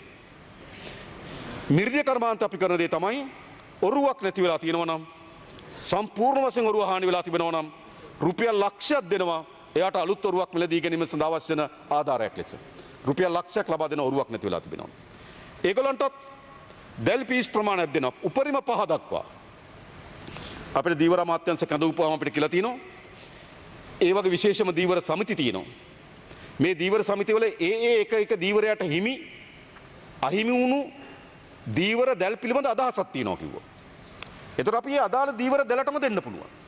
එයාගේ දැල් 2යි නම් එයාගේ දැල් 5යි නම් අපිට හරියටම ගණන් කරලා දෙන්න පුළුවන්. මොකද ඒකේ දත්ත තියෙනවා කියලා දීවර කටයුතු අමාත්‍යාංශ අපිට කිව්වා. මොකද හැම වැවක් යටතේම දීවර සමිතියක් තියෙනවා. ඒ සමිතිය යට තියෙනවා දීවරයට හිමි දැල් ප්‍රමාණය. අන්න ඒ අනුව කවර හෝ දීවරයකට දැල් අහිමි වෙලා තිබෙනවා නම් රුපියල් 75000 එක දැලකට රුපියල් 15000 ගාණි දැල් 5ක් දක්වා උපරිමයකට ලබා දෙන්න අපි තීරණය කළා තිබෙනවා. මිරිදිය කර්මාන්තය උඩට ගන්න. ඊළඟ ප්‍රධාන ප්‍රශ්නයක් වෙලා තිබෙනවා මිරිදිය කර්මාන්තයේ සාමාන්‍ය මේ දීවර සමිති යම් මුදල් එකතු කරලා තමයි ඒ වැවට මාළු පැටව දාලා තියෙන්නේ. මොකද ඒවා දැන් අර ඉස්සර වගේ වැවක ගිහිලා ඕන කෙනෙකුට මාළු අල්ලන්න බෑ. දැන් තියෙන දේ තමයි දීවර සමිතියක් තියෙනවා. ඒ දීවර සමිතිය ලියප් අපි තමයි ලාලේ කාලේ නේද ඕන තරම් ගිහිලා මාළු වල දැන් අල්ලන්න බෑ එහෙම. ඔව් අල්ලන්න බෑ. දැන් තියෙන දීවර සමිතියක් තියෙන සමිතියේ සමාජිකයන් විතර මාළු අල්ලන්න පුළුවන්. ඒ නිසා ඒ සමිතියම තමයි ඒ සමාජිකයන් මුදල් එක්රැස් කරලා පැටව දාන්නේ. වැවට. එතකොට ඒකට ඒ අයට මුදලක් යනවා. නමුත් දැන් ගොඩක් තැන් වලින් ඒ දීවර අමාත්‍යාංශයේ සාකච්ඡා කරන අපිට තේරුණා විශාල ප්‍රමාණයක් මේ වැව් ගලාගෙන ගියපු නිසා දාපු පැටව වලින් 30-35කට ආසන්න ප්‍රමාණයක් දැන් මේ සමහර ඔයගොල්ලෝ ඔක්කොම ගිහිලා තියෙනවා. ඔක්කොම ගිහිලා තියෙනවා.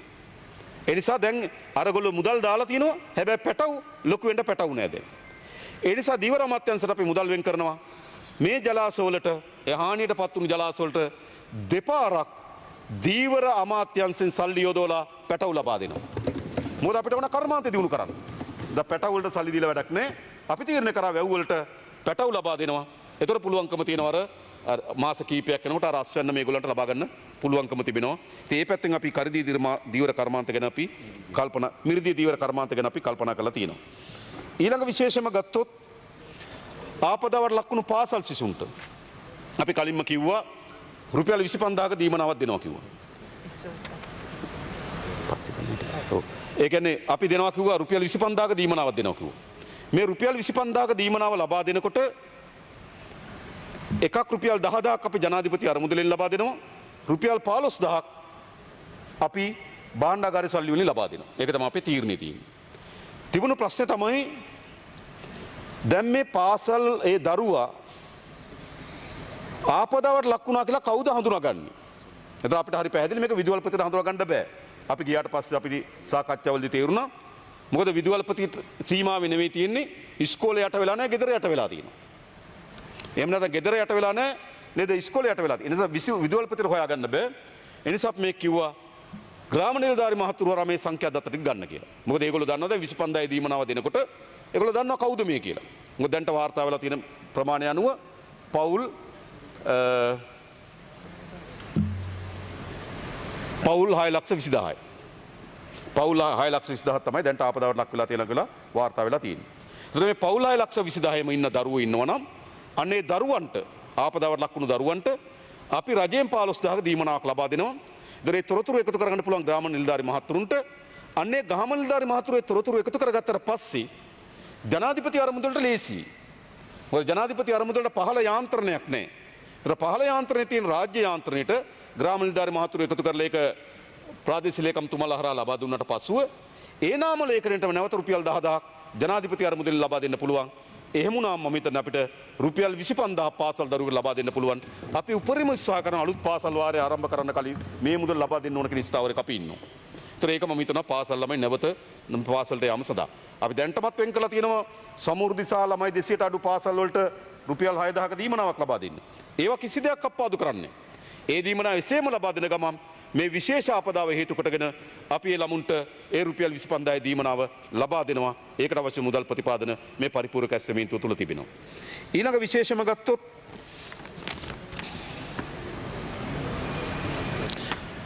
ව්‍යාපාරික ගොඩනැගිලි. ව්‍යාපාරික ස්ථාන. ව්‍යාපාරික ස්ථාන ගත්තාම අපි දැක්ක කර්මාන්ත අමාත්‍යාංශයේ ඒගොල්ලෝ 16 වෙනිදා දක්වා සකස් කළ ලබා දුන්න රෙජිස්ටර් වෙන්න කියලා. ඒ අනුව රෙජිස්ටර් වෙලා තියෙනවා තනි ව්‍යාපාර,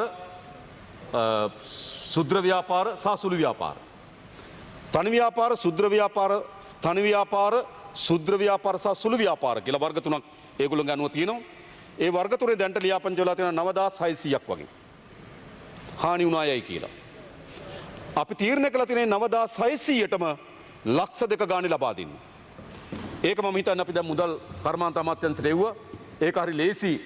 ඒක මම හිතන්නේ හරි ලේසි. ඒගොල්ලෝ ඩේටා එකතු කරලා තිබෙන්නේ ඒගොල්ලන්ගේ නිලධාරීන්ගේ අධීක්ෂණය යටතේ. ඒක පද්ධතියකට එකතු කරලා තියෙන accounts number එක තියෙනවා. ඒ නිසා ඉතින් ඉක්මනින්ම අපිට ඒ සල්ලි ටික යවන්න පුළුවන්. එඳා යලි මේ කර්මාන්ත වලට සුළු තනි කර්මාන්ත වලට පණ දීම සඳහා මේ ලක්ෂ 2ක දීමනාව අපි ලබා දෙන්න තීරණය කළා තිබෙනවා. ඊළඟ අපි තවත් එකක් දකිනවා බිල්ඩින් වලට විශාල හානියක් වෙලා තියෙනවා මේ කර්මාන්ත. ඒ කියන්නේ ව්‍යාපාර ගොඩනැගිලි වල. ගොඩනැගිලි වලට හානි වෙලා තියෙනවා. ඒතර ගොඩනැගිලි වලට එයාට ගේකුත් තියෙනවා, කඩේකුත් තියෙනවා. ඒතර ගේ යාගේ හොඳින් තියෙනවා, හැබැයි කඩේ යට වෙලා තියෙනවා.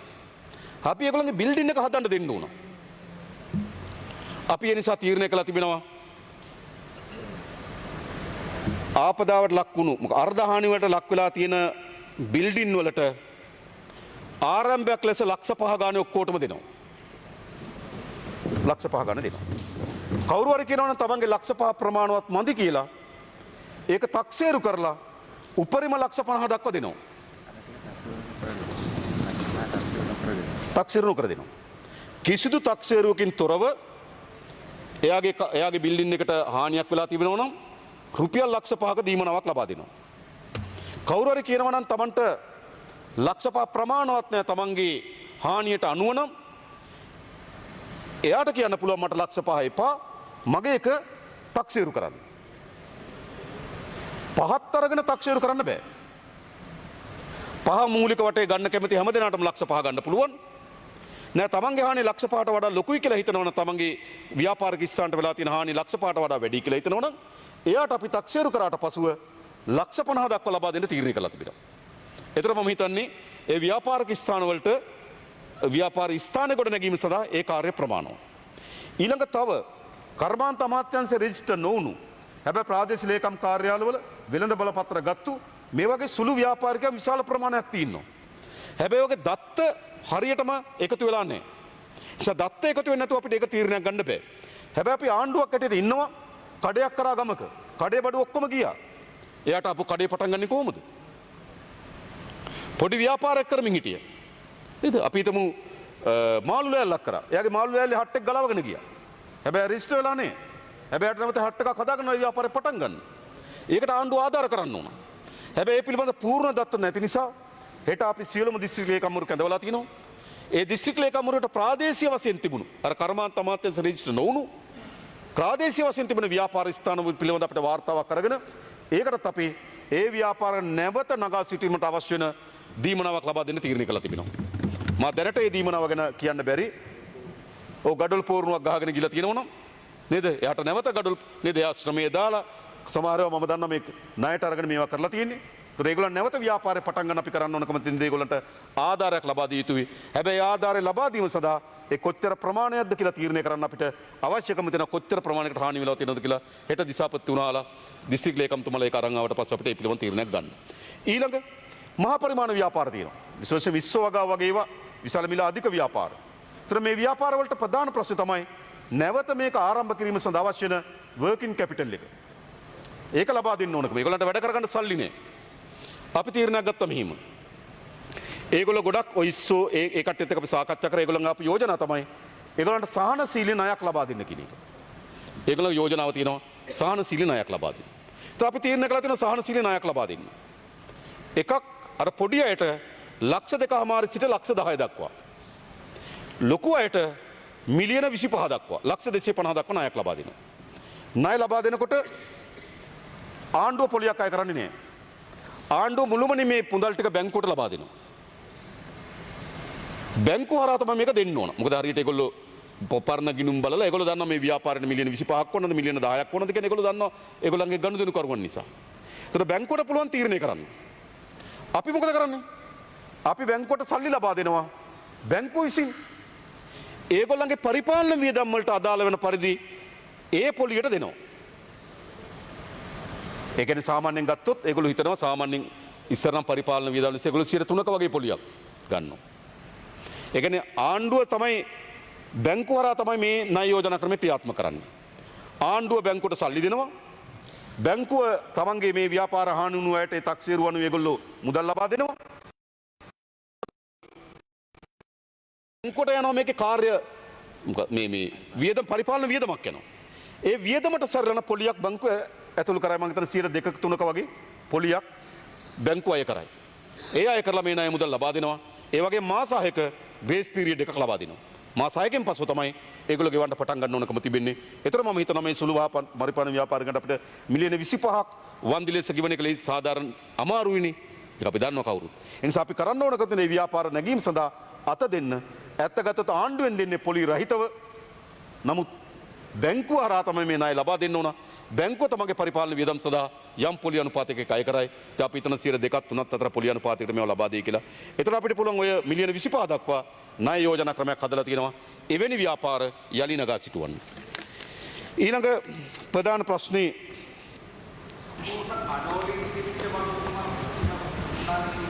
මම දන් මේකෙත් අපි ප්‍රවේශම් වෙනවා මෙහෙම. මේක අපි ප්‍රවේශම් වෙන අපේ ඉන්ෂුරන්ස් අපේ රක්ෂණ පොලිසියකේ ප්‍රශ්නයක් තියෙනවනේ. ඒ කියන්නේ අපි දෙනවා බිල්ඩින් එකට. ඒක අඩු කරලා තමයි රක්ෂණය දෙන්නේ. ඒ එහෙම පොලිසිය එකක් අපි නෑ. අපි එක වෙන විදියකට ඒක කළමනාකරණය කරන්න. ඒතකොට අන්න එයාට පුළුවන් බහන්න ගිහිලා තියෙනවා නම් මම අර කලින් කිව්වේ පැකේජ් එකක් දැන්ට ලක්ෂ 2ක් දෙනවනේ අර තනි සුද්‍ර සුළු කියන එක ලක්ෂ 2ක දීමනාවක් දෙනවනේ. අන්න ඒ දත්ත ටික අපිට එකතු වුණාම ඒ හානියට යම් දීමනාවක් අපි ලබා දෙන්න පුළුවන්. හැබැයි මම කියන්නේ ඒක මුළුමනින්ම තක්සේරු සහිත දීමනාවක් නොවෙන්න පුළුවන්. හැබැයි දීමනාවක් අපි ලබා දෙනවා. ඒ ලබා දෙන්න නම් අපිට මේ දත්ත ටික ඔක්කොම එකතු වෙන්න ඕනකම තිබෙනවා. ඉතින් අපි හිතනවා හෙට අපිට ඒ ගැන තීරණයක් ගන්න පුළුවන් වෙයි කියලා. ඒතර ඒගොල්ලන්ට අපි ලබා දෙනවා. ඒගොල්ලන්ගේ හැබැයි ඉදිකිරීම සඳහා මම කලින් කිව්වේ. ඒගොල්ලන්ගේ බිල්ඩින් එකට හානි වෙලා තියෙනවා නම් ආරම්භයක් ලෙස ලක්ෂ 5ක් දෙනවා. ලක්ෂ 5 ඒගොල්ලන් ප්‍රමාණවත් නැහැ කියලා හිතනවා නම් නේද ඒගොල්ලන්ට තක්සේරු කරලා ලක්ෂ 50 දක්වා නැවත බිල්ඩින් එක හදා ගැනීම සඳහා දීමනාවක් ලබා දෙනවා. ඒතර මම හිතන්නේ මේ ව්‍යාපාර ටික නැවත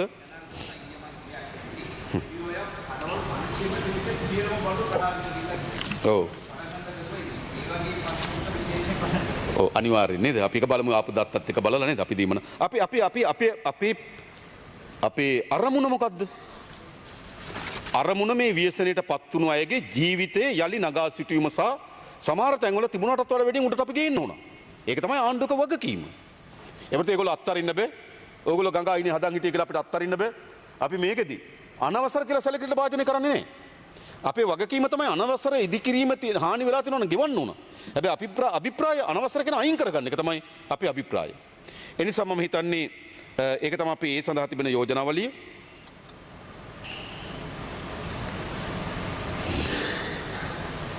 ඊළඟ ප්‍රධාන එක. ඊළඟ ප්‍රධානම එක තමයි නිවාස ප්‍රශ්නේ.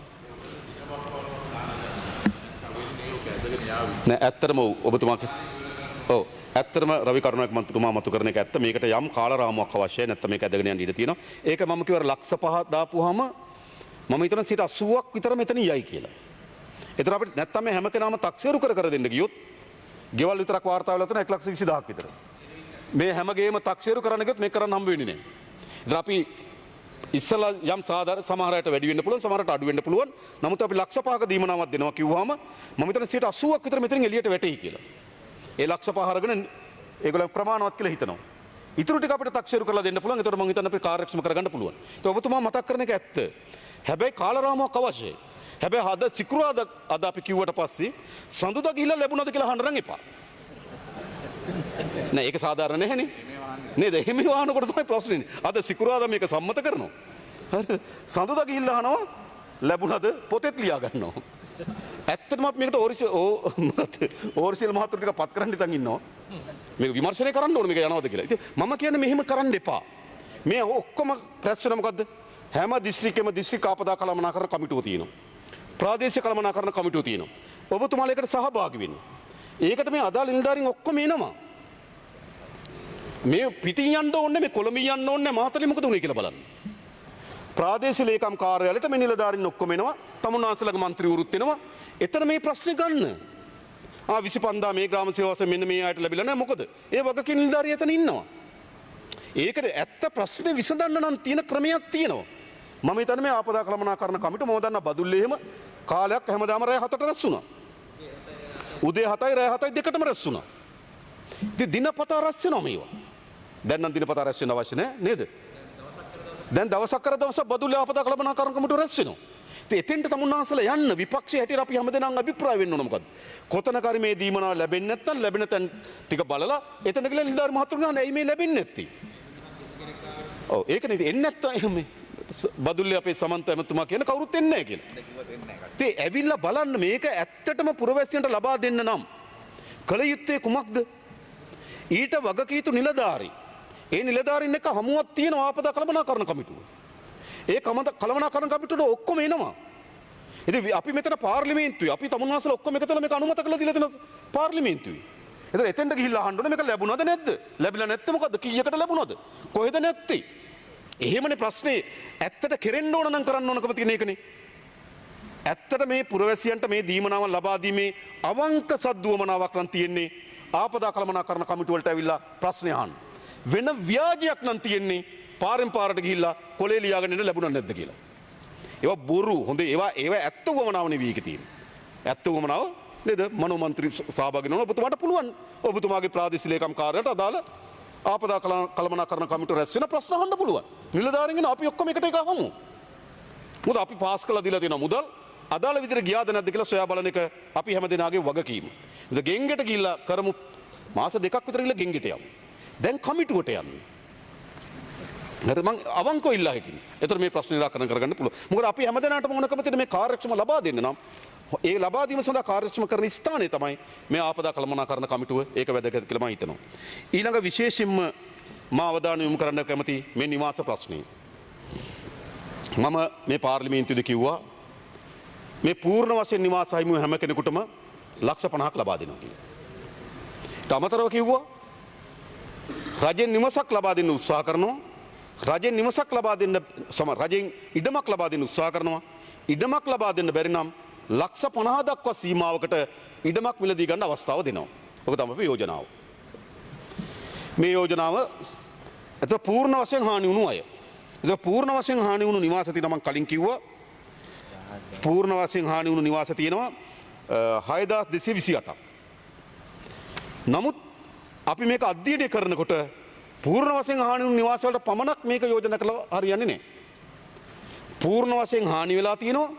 හැබැයි හානි වුණු ගෙදරට එහා පැත්තේ නිවසට අර්ධ හානි වෙලා තියෙනවා.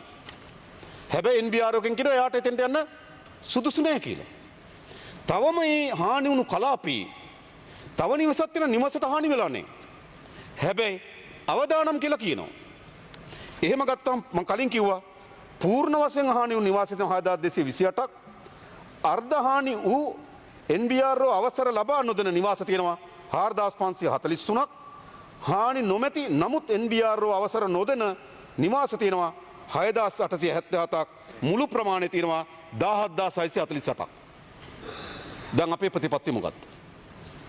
අපේ ප්‍රතිපත්තිය තමයි මේ ඊට අමතරව තව මීට පෙර අවදානම් කලාප කියලා කියපු තැන් වල තව ගෙවල් තියෙනවා. ඒවා මේ සැරේ නාය ගිහිල්ලා නැහැ. හැබැයි කලින් කියලා තියෙන මේක අධි අවදානම් කියලා. නේද? අපේ සමන්ත ඇමතුමා දන්නව ඇති නේද? අධි අවදානම් කියලා කලාප තියෙනවා. නමුත් නාය ගිහිල්ලා නැහැ මේ සැරේ. ඒතකොට මේ අවදානම් කලාපවල ඛණ්ඩ 4ක් ඉන්නවා. පූර්ණ වශයෙන් නිවාස අහිමි වුණු අය, අර්ධ වශයෙන් හානි වෙලා අධි අවදානම් කලාපවල ඉන්න අය, හානි නොවි අධි අවදානම් කලාපවල ඉන්න අය, ඒ වගේ මේ සැරේ නායාමට බදු නොවුණු අධි අවදානම් කලාපවල ජීවත් වෙන අය ඉන්නවා. අපේ මුළු ප්‍රතිපත්තිය තමයි මේ සියලු දෙනාම අවදානම් කලාපවලින් යලි සුරක්ෂිත පදාලවල පදිංචි කරවන එක. ඒතර පියවරෙන් පියවර පටන් ගන්නවා. පියවරෙන් පියවර පටන් ගන්නවා කියන්නේ මොකද්ද? මේ මා දැන් කලින් කියපු නායාමට භාජනීය වුණු කලාපවල අර මං කියපු කාණ්ඩ තුනටම ඇතුළත් පවුල් 17648ටම මේ ලක්ෂ 50 දීමනාව ලබා දෙනවා. 10648ට බිලියන 85ක් විතර යනවා. මේ කරන්න ඕන. මේක මේ මා හිතන්නේ මේක අපි දැරිය යුතුයි මේ වියදමක් හැටියට. මොකද ජනතාවගේ ජීවිත කොතනින්ද අපි මිල කරන්නේ? ඒකට සීමාවක් නැහැ. ඒ නිසා පාර්ලිමේන්තුවක් හැටියට අපි හැමදෙනාගේම වගකීම තියෙනවා. මේ 17648ම එතනින් විතර ගන්නවා අපි. ඊළඟ අපි හදලා තියෙනවා අර අධ්‍යවදානම් කලාපේ ජීවත් වෙන අනිත් පවුල් වලට 2026 වසරේ අපි දාලා තියෙනවා ඒකටත් ගෙවල් නිවාස 2000කට අපි දාලා තියෙනවා සල්ලි. ඒ දීමනාව තියෙන ලක්ෂ 25 දීමනාව ඒක තව ප්‍රමාණයකින් වැඩි කරලා ඒ කණ්ඩායමත් අපි එළියට ගන්න උත්සාහ කරනවා. අපිට 26න් බැරි වෙයි 27 වෙනකොට අධ්‍යවදානම් කලාපවල කිසිදු පවුලක් ජීවත් වෙන්න බැරි විදියට නීති සම්පාදනය කරනවා. එළියට ගැනීම සඳහා අවශ්‍ය වෙන මූල්‍ය පහසුකම් ලබා දෙනවා. ඊළඟ මේ පූර්ණ වශයෙන් හානි වුණු ගෙවල් වල කුරුණෑගල වගේ පළාත් ගත්තොත් ගම් වතුරට යට වුණා. එයාට ඉඩම තියෙනවා. ඒවා මේ වගේ ගම් වතුරට යට වෙන නිසා වාර්ෂික යට වෙන තැන නෙවෙයි. ඒතර ඒගොල්ලෝ කැමති නම් ඒ ඉඩමටම යන්න. ඒවා NBR එකේ මුකුත් කියන්නෙත් නැහැ. හානිදායකත් නැහැ. එයාට දැම්මම පුළුවන් අපි පළමු පියවර තමයි මුළුමනින්ම නිවාසය අහිමි වුණු එහෙත් පදිංචි වීම සඳහා ඉඩම සුදුසු අයට ලක්ෂ 50 ලබා දෙනවා. එතන වාර්තා වෙලා තියෙන 2000ක් විතර ඉන්නවා කියලා. ඒ 2000 ඉක්මනින්ම අපිට ඉවත් කරගන්න පුළුවන්. ඊළඟ අපි හැම දිස්ත්‍රික් ලේකම්වරයෙකුට දැනුම් දීලා තියෙනවා ඒ පළාතේ තියෙන ඉඩම් හොයාගන්න කියලා. රජයේ ඉඩම්. සමහර ඒවා තියෙන පෞද්ගලික ඉඩම් තියෙන්නේ. පෞද්ගලික ඉඩම් ඒගොල්ලන්ගේ එකඟතාවය මත අපි රජයට අත්පත් කරගන්න සැලසුම් හදලා තියෙනවා. මොකද ඉඩම් අවශ්‍යයි මේගොල්ලෝ පදිංචි කරවන්න. මොකද ගෙවල් 10000න් 2000ක් ගියොත් තමන්ගේ හිටපු තැනටම 15000කට අලුතෙන් ඉඩම් අවශ්‍යයි. එනිසා අලුතෙන් ඉඩම් ලබා දීම සඳහා රජය සහ රජය විසින් අත්පත් කරගන්න ලබන රජයට අත්පත් කරගත හැකි රජය විසින් අත්පත් කරගනු ලබන ඉඩම්වල මේ පවුල් ඉතිරි 15000ම පදිංචි කරවන්න අපි සැලසුම් හදලා තියෙනවා. අන්න ඒ දක්වා ඒ පවුල් 17000ට මම කලින් කිව්වේ මාස 6කට රුපියල් 25000 ගානේ දීමනාවක් ලබා දෙනවා නිවාසයක කුලියට ඉන්න තමන්ගේ ඥාතියෙක් ගෙදර හිටියත් ඒක ලැබෙනවා. ඒතර මම හිතනවා මේ ඇතිවුණු තත්ත්වයේ සැලකිත ප්‍රමාණයකින් අපිට යථාවත් භාවයට පත් කරගන්න පුළුවන්කම තිබෙනවා. ඒ නිසා අපි මේ බිලියන 500 මේ පරිපූර්ණක ඇස්තමේන්තු ඉදිරිපත් කරන්නේ ඒ ජනතාවගේ අපි මේක පියවර කීපකින් අනුගමනය කරා. පළමුව අපි විශාල වේසදරුව මුදා ගන්න. පළමු වේස මුදා ගන්න. විශාල ප්‍රමාණයක් අපි මුදා ගන්න සමත් වුණා. දෙවැනි පියවර බවට පත් වුණේ අවතැන් වුණු ජනතාවට සුරක්ෂිත මධ්‍යස්ථාන වල ගෙන යාම, ආහාර පාන ලබා දීම, සෞඛ්‍ය ආරක්ෂණ ලබා දීම. ඒක ඒ පියවර අවසන් දැන්. තුන්වෙනි පියවර බවට පත් වෙන්නේ එය නැවත පදිංචි කරවීම. සායගොල්ලන්ගේ ජීවන උපාය සකස් කළ දෙන එක. ගොවියෙක් නම් කුස් කර්මාන්තය යොදවන එක. සත්ත්ව පාලනයක් නම් දීවර කර්මාන්තය යොදවන එක. සුළු කර්මාන්තය යෙදෙන කෙනෙක් නම් ඒකට අවශ්‍ය වෙන සහාය දෙන එක. ඒගොල්ලන්ගේ ජීවන උපාය සම්පූර්ණ කරලා දෙන එක. ඊළඟ පියවර අවතැන් වුණු අයට අවශ්‍ය වෙන නිවාස ටික සකස් කරලා දෙන එක. ඊළඟ පියවර අපිට මෙවැනි ස්වභාවික ව්‍යසන වළක්වන්න බෑ. හැබැයි ස්වභාවික ව්‍යසන වලින් විය හැකි හානිය වැළැක්වීම සඳහා දිගු කාලීන විශේෂයෙන්ම මධ්‍ය කඳුකරේ යලි යථාවත් කිරීම ඉලක්ක කරගත්තු දීර්ඝ කාලීන සැලසුමක් සකස් කරලා ක්‍රියාත්මක කිරීම. ඒ නිසා ඉතාමත් විධිමත් පියවර ගණනාවකින් අපි මේකට ප්‍රවිෂ්ඨ වෙලා තිබෙනවා. මේ කිසිවක් ඒ වෙලාවේ දැනිලා ඒ වෙලාවේ හැංගිලා කරපු වැඩ නෙවෙයි. මේ හැම එකක්ම සැලසුම් සාගත කරපුවා. අපි හැමතැනම ගිහලා කතා කරේ මොකද්ද? ඉස්සෙල්ලා මේ ජනතාව පදිංචි කරවන්න ඕන. හැබැයි ජනතාව එතෙන්ට යන්න නම් එයාට ප්‍රවිෂ්ඨ මාර්ග අවශ්‍යයි. පාර නැතුව යන්න බෑ. ඒ නිසා මාර්ග සංවර්ධන අධිකාරිය, පළාත් මාර්ග සංවර්ධන අධිකාරිය, ප්‍රාදේශ සභා මේ විශාල වෙහෙසක් දරලා පළාත් පාලන ආයතනවලට අදාළ පාරවල් මේ සියල්ලම සැලකිය යුතු ප්‍රමාණයට 90කට වඩා වැඩි ප්‍රමාණයක් ප්‍රතිසංස්කරණය කරලා හැම පුරවැසියෙකුටම ප්‍රවිෂ්ඨ මාර්ග හදලා දීලා තියෙනවා. ඒක වැදගත්. මේක යලි යථාවත් කරන්න. සමහර ඒවා తాවකාලිකයි. ඒක හරි. තව සමහර ඒවා తాවකාලිකයි. එහෙමනේ කරන්න ඕනකම තියෙනවා. ඒ ටික අපි කරලා දීලා තියෙනවා. ඊළඟ මේගොල්ලන්ට අවශ්‍ය වෙන විදුලිය සපයන්න ඕනකම තියෙනවා.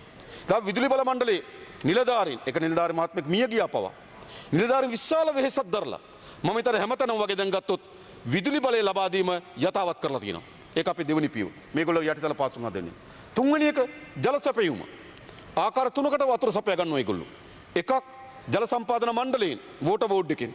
දෙවෙනි එක ප්‍රජා ජල සංවර්ධන දෙපාර්තමේන්තුවෙන්. තුන්වෙනි එක ඒගොල්ලන්ගේ මූල ඉඳකින්. ඉතින් අපි වෝටර් බෝඩ් එකත් එක්ක කතා කරලා සියලුම ජල සැපයීම යථාවත් කරලා තියෙනවා.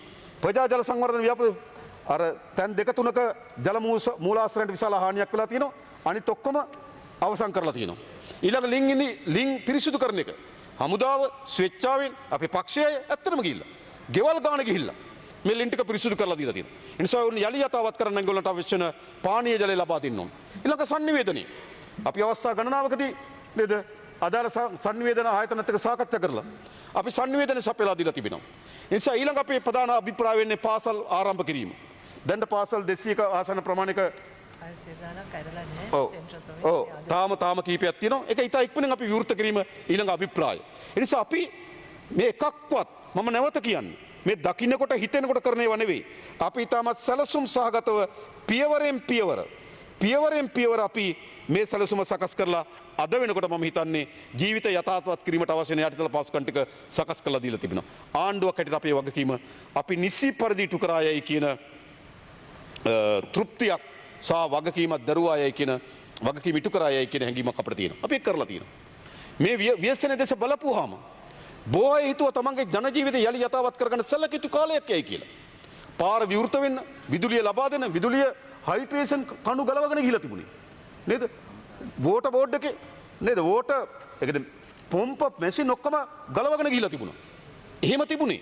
පාරවල් බෝක්කු පිටින් ගලවගෙන ගිහිලා තිබුණා.